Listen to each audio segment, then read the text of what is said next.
تو جب سہرا لایا جاتا ہے تو یوں کہا جاتا ہے یہ رسول اللہ صلی اللہ علیہ وسلم کا سہرا ہے، اور جب مہندی لے کر آتے ہیں تو کہتے ہیں یہ غوث پاک کی مہندی ہے۔ کیا یہ اس طرح کہنا کیسا ہے؟ لیکن یقینی سی بات ہے کہ صحیح نہیں ہے اس طرح کی چیزوں کو کہ جن کا کوئی شرعی طور پہ ثبوت نہ ہو ان کو منسوب نہ کیا گیا ہو۔ ویسے بھی سہرا تو ثابت ہی نہیں ہے، پہلے تو تھا ہی نہیں، تو ہماری اختراع اور ایجاد ہے۔ تو اس طرح کی مطلب مذہب کے علاوہ چیزوں کو مذہبی رسومات سا بنا کر پیش کرنا، یہ ہماری آنے والی نسلوں کو دین اور غیر دین میں فرق کرنے سے دور کر دے گا۔ وہ سمجھیں گے شاید یہ بھی کوئی شرعی طریقہ ہوگا کہ سہرا دولہا کو باندھو اور اس کو نبی کریم کی طرف منسوب کرو، مہندی لگاؤ تو کہو یہ غوث پاک کی مہندی ہے، تو شاید یہ کوئی شرعی لحاظ سے ایسا ہوگا۔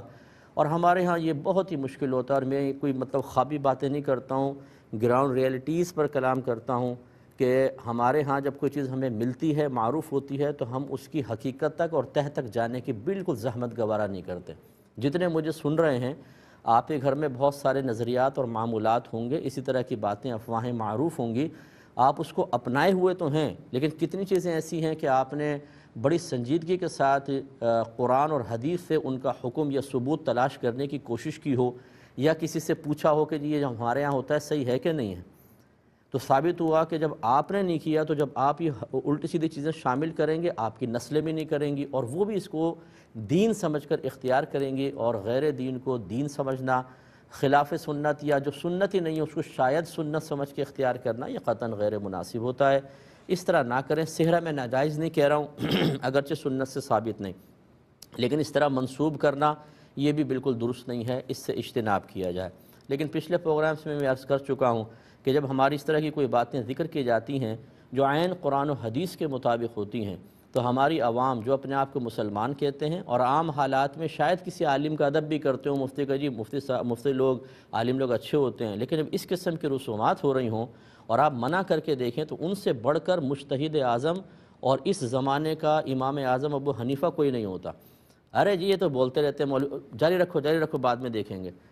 یہ چیزیں جو آپ آج بڑی معمولی سمجھ کے نظر انداز کر رہے ہیں، ہو سکتا ہے کل آخرت میں آپ کے لیے بہت بڑی رکاوٹ بن جائیں۔ یہ کوئی معمولی چیز نہیں ہے، ہمارے پاس ٹائم نہیں ہوتا، ورنہ تو میں دلائل کے انبار لگا دوں کہ نئی چیزیں اور اس طرح کی خرافاتوں کو دین میں شامل کرنے پر نبی کریم صلی اللہ علیہ وسلم کا اظہار غضب کیا تھا، صحابہ کرام کا کیا تھا، تابعین کا کیا تھا، تو آپ کو کچھ اندازہ ہوگا کہ یہ کوئی معمولی چیزیں نہیں ہوتی کہ جس چیز کو چاہا دل چاہا پکڑ کر اس کو دین بنا کر اور دین کی تعلیمات کے ساتھ شامل کر کے اس طرح کی بدعتوں کو ایجاد کر،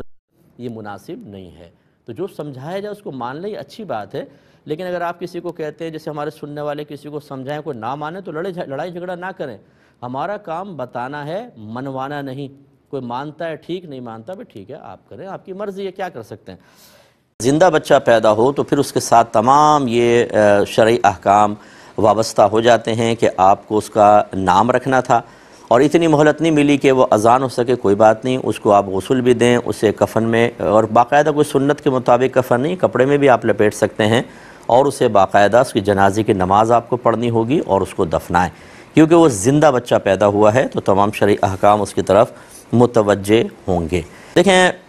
ہم تو اس کو منع ہی کرتے ہیں، اور جیسے نبی کریم صلی اللہ علیہ وسلم کی حدیث کا ظاہر ہے کہ شراب پینے والے، پلانے والے، نچوڑنے والے، اٹھانے والے، لانے والے، لے جانے والے، سب پر اللہ کی لعنت ہوتی ہے، تو آپ بالکل اس چیز سے اپنے آپ کو دور کریں، کوئی اور جاب تلاش کرنے کی کوشش کریں۔ ایک یہ بھائی نے فرمایا تھا کہ ایک ہمارے کراچی کے بڑے ہاسپٹل کا انہوں نے نام لیا کہ میں اس کے شعبہ اطفال میں تحقیقی کام کرتا ہوں، تو ایسا ہوتا ہے کہ پیدائش سے لے کر 5 سال تک کے بچے اگر فوت ہو جاتے ہیں تو ہم ان کے جسم کے مختلف جگہ کے نمونے حاصل کرتے ہیں۔ مثال کے طور پر جیسے دماغ ہے، جگر ہے، سینہ، اس کے ٹیشو لیتے ہیں اور خون لیتے ہیں، کمر کی ہڈی کا پانی نکالتے ہیں، بعض اوقات ناک کی رطوبت اور اسی طرح اس کی پوٹی وغیرہ جو ہوتی ہے ان کے نمونے لیتے ہیں، اور یہ روئی اور تھیلی وغیرہ، روئی اور سوئی سے لیتے ہیں بس، اور اس میں ایک تھیلی وغیرہ ہوتی ہے اس میں رکھے جاتے ہیں،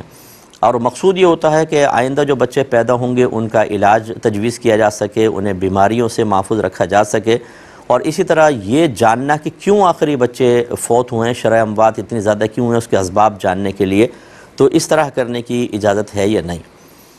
دیکھیں اگر وہ مسلمان کا بچہ ہے تو پھر حتی الامکان میت کے ساتھ ادب اور احترام والا معاملہ کیا جاتا ہے، تو لہٰذا اب اگر فرض کر لیں کہ آپ کو اس تحقیق کی حاجت نہ ہو، اس طور پر کہ باہر تحقیقات ہو چکی ہیں، وہاں پر نتائج مرتب ہو چکے ہیں، رزلٹ نکل چکے ہیں اور وہ آپ کے پاس تھیوری تمام آ چکی ہے، تو پھر تو آپ کو اسی پر اپنے آگے عمل کی بنیاد رکھنی چاہیے۔ لیکن اگر ایسا ہے کہ وہاں یہ بیماریاں نہیں ہیں، ایشیائی علاقوں کے اندر ہیں یا پاکستان کے اندر ہیں، تو صرف اتنی سے ایک ٹشو حاصل کرنا کہ سوئی سے آپ نے اس کو نکال لیا، حاصل کر لیا، اس کی گنجائش بالکل نکلے گی، اور یہ ایک آئندہ جو ہے ضرورت اس کو پورا کرنے کے لیے ابھی سے جو عملی قدم آپ اٹھا رہے ہیں، شریعت اس کو منع نہیں کرے گی، آپ بالکل کر سکتے ہیں۔ دیکھیں کاروبار میں جب آپ پیسہ انویسٹ کرتے ہیں تو اس کی دو بڑی صورتیں ہوتی ہیں کہ اگر آپ کے طرف بھی سے بھی پیسہ ہے اور سامنے والا بھی پیسہ ملا رہا ہے تو اس کو شرکت کہا جاتا ہے، اور اگر صرف آپ پیسہ دیتی ہیں اور ان کی محنت ہوتی ہے تو اسے کہتے ہیں مداربت۔ شرکت کے اندر یا مداربت، ان میں پروفٹ کا ریشو طے کرنا ضروری ہوتا ہے، یہ ذہن میں رکھیں، اور یہ اپنے ثوابدید پر ہوتا ہے، آپس میں میوچل انڈرسٹینڈنگ سے آپ کر سکتے ہیں۔ مثال کے طور پہ جو بھی پروفٹ ہوا 20% آپ کا، ان کا ہوگا 20% آپ کا، اسی طرح مداربت کے اندر یہ ذہن میں رکھیں۔ اور لیکن نقصان جو ہوتا ہے وہ شریعت نے اس کو فکس رکھ لیا ہے۔ مثال کے طور پہ اگر شرکت ہے تو شرکت میں جتنی انویسٹمنٹ ہوگی نقصان بھی اتنا ہی برداشت کرنا ہوگا۔ مثال کے طور پہ میں نے 80 لاکھ ملایا، آپ نے 20، تو 80-20 کا ریشو ہے، نقصان ہوگا تو آپ 20% نقصان برداشت کریں گے اور 80% مجھے برداشت کرنا ہوگا۔ اگر میں اس کو بدل دیتا ہوں تو یہ شرکت فاسدہ ہو جائے گی۔ اور مداربت کے اندر جو ہوتا ہے، جو پیسہ دیتا ہے اسے رب المال کہتے ہیں، اور کام کرنے والے کو مدارب کہا جاتا ہے۔ اس میں اگر نقصان ہوتا ہے تو اصول شرع یہ ہے کہ سب سے پہلے اس نقصان کو اگر پروفٹ ہوا ہے تو اس سے پورا کیا جائے گا۔ مثال کے طور پہ مدارب نے 2 جگہ انویسٹمنٹ کی، ایک جگہ سے 1 لاکھ روپے نفع ہوا اور دوسری جگہ 1 لاکھ لاس ہوا، تو یہ پورا 1 لاکھ اس نقصان کو پورا کرنے میں لگا دیں گے، نہ مدارب کو ملے گا نہ آپ کو ملے گا۔ اور فرض کر لیں 2 لاکھ پروفٹ ہوا، ادھر 1 لاکھ نقصان، تو 1 لاکھ سے نقصان پورا کریں گے اور پھر یہ 1 لاکھ آپ دونوں میں تقسیم ہوگا۔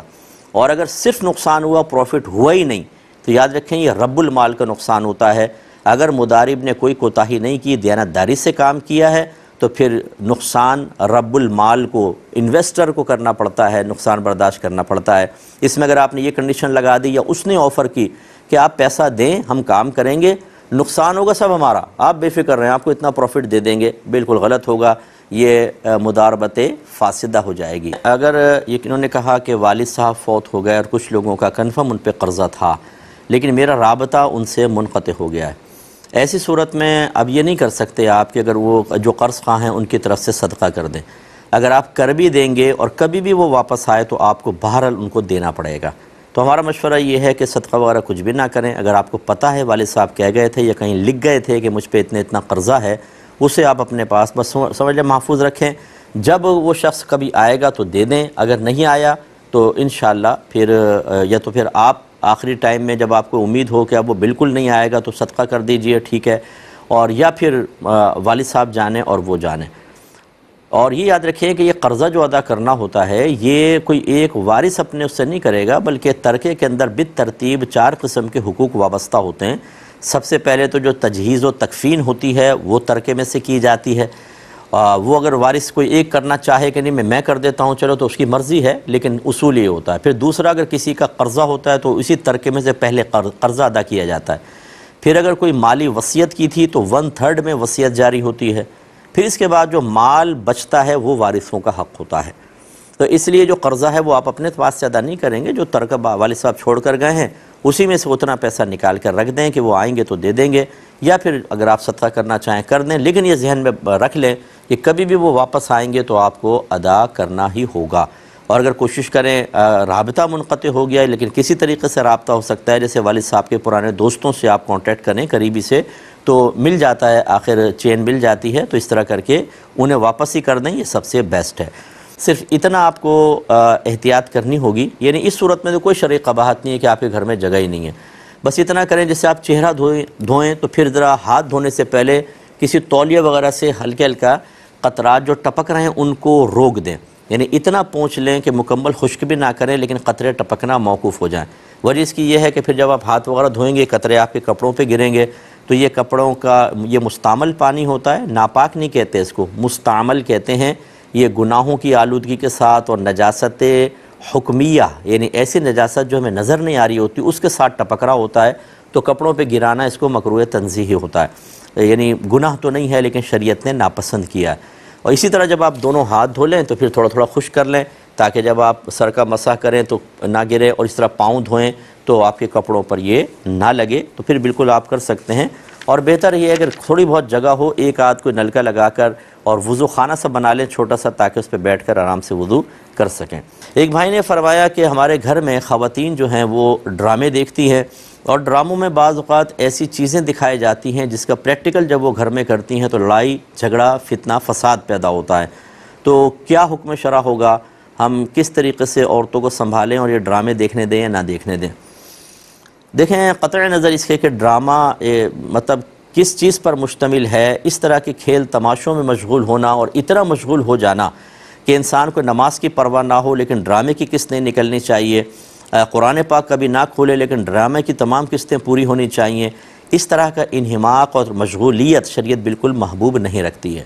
دوسری بات یہ کہ اگر اس پہ فرض کر لیں ایسی چیز دکھائی جا رہی ہے کہ جس کو دیکھنے کے بعد آپ کے گھر کی جو خواتین ہیں یا بچے ہیں ان میں منفی چیزیں پیدا ہو رہی ہیں، تھاٹس غلط قسم کے آ رہے ہیں یا ان کی حرکتیں غلط ہو گئیں، جیلسی پیدا ہو رہی ہے یا چالاکیاں، جو یہ خاص طور پہ ہماری خواتین ہوتی ہیں، ناراض نہ ہو ہماری بہنیں، کہ ساس جو ہے وہ بہو کے اوپر اپنے تیر آزما رہی ہے تجربے کے، اور بہو جو ہے وہ فریش ذہن کے ساتھ اپنی اولڈ مدر ان لا کے خلاف وہ پلاننگ کر رہی ہے، بھابیاں مل گئی ہیں آپس میں، ساری دیورانی جٹھانیاں نندے ایک طرف ہو گئی ہیں، گھر میں اکھاڑے بنائے ہوئے ہیں۔ اگر اس قسم کے معاملات منفی اثرات آ رہے ہیں تو بالکل آپ ان سے روکیں اور سختی کے ساتھ روکیں، اور اگر ایسا نہیں ہے کہ بعض اوقات ایسا ہوتا ہے کہ بعض چیزیں ایسی پازیٹیو ہوتی ہیں کہ بچے اس کو دیکھتے ہیں تو وہ جیسے معاشرے کی بہت ساری تصاویر ایسی ہوتی ہیں، معاشرے میں پھیلی ہوئی ایسی برائیاں کہ وہ بعض اوقات نہ گھر والے اپنے بچوں کو بتا سکتے ہیں، نہ اسکول کالج میں خاص طور پہ کوئی ہمارے سلیبس وغیرہ میں داخل ہوتی ہیں، لیکن جو ہمارے بھولے بھالے بچے اور بچیاں ہوتی ہیں وہ اس میں انوالو ہو جاتے ہیں اور پھنس جاتے ہیں بری طریقے سے۔ تو یہ بھی ایک پازیٹیو ایک رزلٹ تو یہ بھی ہے کہ بعض اوقات ایسی چیزیں دیکھنے کے بعد ہمارے گھر والے ہمارے بچے ان خطرات سے محفوظ ہو جاتے ہیں، کیونکہ وہ دیکھ لیتے ہیں جب اسی طرح کا کوئی پریکٹیکل باہر ہو رہا ہوتا ہے تو اس سے محفوظ ہوتے ہیں۔ لیکن اس موہوم چیز کی تلاش میں اور یقینی طور پہ بہت سارے نقصانات کو برداشت کرنا یہ ٹھیک نہیں ہوتا، اس لیے اس سے اجتناب کرنا چاہیے۔ دیکھیں ایک حدیث میں ہے نبی کریم صلی اللہ علیہ وسلم نے ارشاد فرمایا جو جس قوم کا مجمع بڑھائے وہ انہی میں سے ہے، اور ہمارے علماء نے فقہاء نے واضح طور پہ لکھا ہے کہ حرام چیز کا تماشا بھی حرام ہے، لہٰذا اگر کسی پہ ظلم ہو رہا ہے یا تو آپ آگے بڑھ کے اس کو روکیں، اور اگر آپ نہیں روکتے تو پھر آپ کو وہاں سے ہٹ جانا چاہیے، اور فرض کر لیں کہ آپ ہٹ نہیں سکتے ہیں، مثال کے طور پر آپ کسی ایسے ادارے سے وابستہ ہیں کہ وہاں پر کوئی کسی کے ساتھ زیادتی کر رہا ہے اور آپ وہاں سے اٹھ کے نہیں جا سکتے، تو پھر حکم شرع یہ ہوگا کہ یہ بھی روایات کا مفہوم یہی ہے کہ اگر کہیں گناہ ہو رہا ہو اور کوئی وہاں موجود ہے لیکن دل میں اس کو برا جان رہا ہے تو وہ ایسا ہے جیسے وہاں موجود ہی نہیں، یعنی اس کے نام عمل میں کوئی گناہ نہیں ہوگا۔ اور اگر کہیں غلط کام ہو رہا ہے اور کوئی وہاں موجود نہیں لیکن دل میں اس کو اچھا جان رہا ہے تو وہ ایسا ہے جیسے وہاں موجود ہے۔ اس سے ہمارے ذرا وہ تمام بھائی بہن بھی درس حاصل کریں جو مختلف چیزیں دیکھ رہے ہوتے ہیں سوشل میڈیا پر، دوسری جگہوں پر، یا ظلم کے معاملات دیکھ رہے ہوتے ہیں، یا کوئی بتا رہا ہوتا ہے تو پھر وہ کہتے ہیں وہ دل میں اس کو برا بھی نہیں جانتے سب کچھ، بلکہ ہنس رہے ہوتے ہیں، خوش ہو رہے ہوتے ہیں، یہ ایسے ہیں گویا کہ وہاں موجود ہیں۔ تو خلاصہ کلام یہ ہوا کہ اگر خدا نہ خواستہ کچھ ظلم وغیرہ ہو رہا ہے تو بالکل نہ کھڑے ہوں، تماشا دیکھنے کی بالکل اجازت نہیں ہے، اور خدا نہ خواستہ یعنی اگر آپ تماشا دیکھیں گے آپ بھی گناہ گار ہوں گے، اور اگر فرض کر لیں کہ آپ وہاں پر موجود نہیں ہیں تو دل میں بالکل اس کو برا جانیں، اچھا نہیں سمجھیے گا ورنہ گناہ گار ہوں گے، اور نہیں جا سکتے تو دل میں کم از کم برا جانتے رہیں۔ ایک کوئسچن کیا گیا تھا کہ یہ تیجا اور 40واں کا کھانا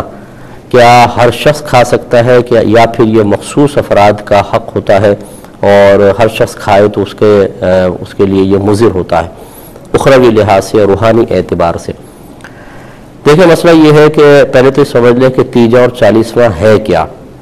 تیسرے دن میت کے ایصال ثواب کے لیے جو نیک اعمال کا اہتمام کیا جاتا ہے اسے عرف عام میں تیجا کہہ دیتے ہیں۔ پھر 10ویں روز یا 20ویں روز یا 40ویں روز جو ہوتا ہے اسی ترتیب سے 10واں 20واں 40واں کہلاتا ہے۔ سال کے آخر میں اگر کسی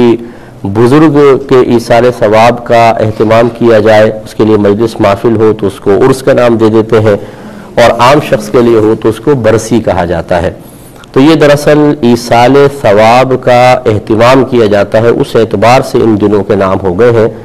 اور کسی کا بھی یہ کانسیپٹ نہیں ہوتا، نہ ہونا چاہیے کہ تیسرے دن ہی ایصال ثواب ہو سکتا ہے، اس کے علاوہ نہیں۔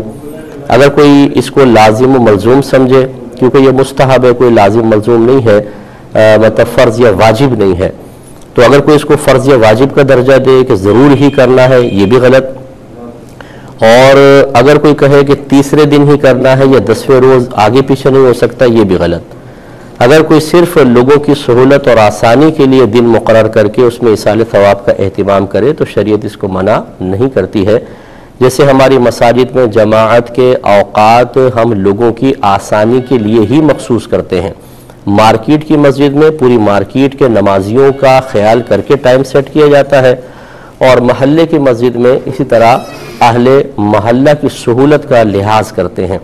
اور کوئی بھی یہ نہیں کہتا کہ آپ نے جو جماعت کے وقت مخصوص کیا، نہ نبی کریم صلی اللہ علیہ وسلم نے وقت مخصوص کیا تھا، نہ صحابہ کرام نے نہ اس کا حکم دیا، تو یہ کوئی معاذ اللہ بدعت سیئہ ہے، بلکہ ہر ایک اس کو ایکسیپٹ کرتا ہے، قبول کرتا ہے۔ ایسی مدارس کے لیے ہم وقت مخصوص کرتے ہیں، کب سال شروع ہوگا کب ختم ہوگا۔ ایسی شادی بیاہ منگنی وغیرہ کے لیے تاریخیں مخصوص کی جاتی ہیں، دن مخصوص کیے جاتے ہیں، کوئی بھی اس پر آبجیکشن نہیں کرتا، اس لیے کہ یہ لوگوں کی سہولت اور آسانی کے لیے ہوتی ہے، نہ کہ کسی شے کو فرض یا واجب سمجھنے کے لیے۔ تو اب یہ سمجھ لیجئے کہ تیجا اور 40ویں میں اصل میں لوگوں کو جب دعوت دی جاتی ہے، بلایا جاتا ہے، تو یہ اصل میں کھانے کی دعوت نہیں ہے، بلکہ جمع ہو کر نیک عمل کرنے کی دعوت ہے کہ اجتماعی طور پہ نیک عمل کریں گے اور اس کا ثواب مردے کو بخش دیا جائے گا۔ اب وہ نیک عمل مختلف ہوتے ہیں، کہیں کلمہ پاک پڑھا جاتا ہے، کہیں درود پاک، کہیں قرآن پڑھا جاتا ہے، اور پھر اجتماعی طور پر ایصال ثواب کا اہتمام ہوتا ہے۔ اس کے بعد پھر ایک ہمارے ہاں یہ عرف بھی رائج ہو چکا ہے کہ کچھ کھانے وغیرہ کا اہتمام، کیونکہ لوگ صبح آتے ہیں، جیسے 10-11 بجے آئے تو اب 3-4 بجے تک یہ اہتمام ایصال ثواب کا چلتا رہتا ہے، تو پھر ان کی آسانی اور سہولت کے لیے کھانے وغیرہ کا بھی اہتمام ہو جاتا ہے، جسے کوئی بھی فرض یا واجب سمجھ کر نہیں کرتا، اور کرتا ہے تو غلط کرتا ہے۔ یعنی فرض یا واجب نہ سمجھے، ایک مستحب ہے، مہمان آتے ہیں گھر میں ان کو کھلا دیا جائے۔ تو یہ ہے تیجا، 40واں، 10واں، 20واں یا برسی۔ اب یہ کھانا ایک کے لیے کھانا جائز ہے یا نہیں، اس میں اصول یہ ہوتا ہے کہ اگر میزبان اس بات کا صراحتاً اعلان کر دے کہ یہ میں نے صرف غریبوں کے لیے بنایا ہے، تو پھر تو کسی امیر کو کھانا شرعاً جائز نہیں، جس کے بارے میں ہمارے اکابرین نے فرمایا کہ میت کا کھانا کھانے سے دل مردہ ہو جاتا ہے۔ یہ اس کے بارے میں ہے کہ جب مخصوص کر دیا جائے کہ یہ غریبوں کا اہتمام ہے، جیسے آپ یہ دیکھیں کہ بہت سے ویلفیئر والے کھانا کھلاتے ہیں، اور وہ ان کا مقصود یہ ہوتا ہے کہ غریب لوگ جو ہے وہ آ کے کھانا کھائیں۔ وہاں اگر کوئی امیر بیٹھ کر جو صاحب ثروت ہے یا غنی ہے یا غیر محتاج اگر کھانا کھائے گا، تو وہ چونکہ غریب کا حق کھا رہا ہے، اور غریب کا حق کھانے کی وجہ سے لازم بات ہے کہ قلب پہ اثر پڑے گا، اس لیے دل مردہ ہونے کے بارے میں کہا گیا۔ لیکن ہمارے ہاں جو یہ تیجا، 40واں، 10واں، 20واں برسی یا عرس ہوتا ہے، اس میں کہیں بھی غریب کی تخصیص نہیں ہے۔ اب یہ عرف بدل چکا ہے، برادری کے لوگ آتے ہیں، خاندان کے لوگ آتے ہیں، اہل محلہ آتے ہیں، اور بلا تفریق سب کے لیے کھانے کا اہتمام کیا جاتا ہے۔ لہٰذا اس کھانے کو کھا کر کوئی دل مردہ نہیں ہوگا، کیونکہ یہاں عرف اس بات کی دلیل ہے کہ یہ کھانا ہر ایک کے لیے بنایا جاتا ہے، اس لیے اس کو کھانے میں شرعاً کوئی حرج نہیں ہے۔